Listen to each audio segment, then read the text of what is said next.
Ciao Enrico, Pepe, sono affamato. Che cosa cuciniamo? Cuciniamo in l'italiano quotidiano un'insalata di riso.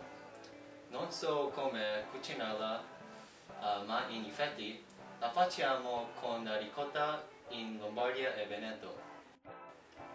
Di che cosa avete bisogno? Allora,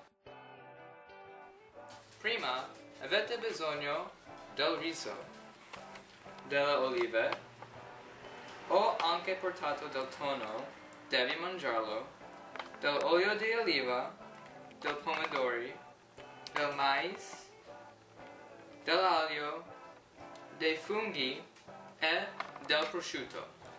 Dopo che prendete tutti gli ingredienti, avete bisogno degli attrezzi. Avete bisogno di un coltello, di una scodella, del cucchiaino,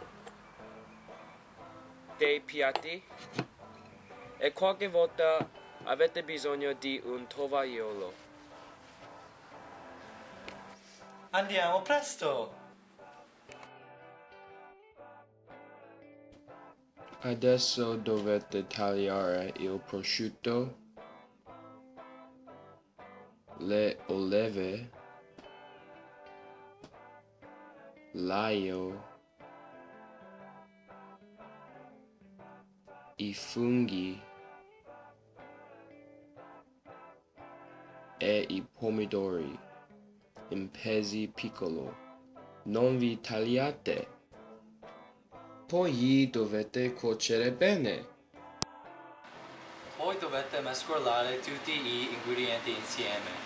Dovete anche aggiungere un po' d'olio d'oliva. Finalmente ecco l'insalata di riso. Subito dopo la gelate per 4 a 6 ore.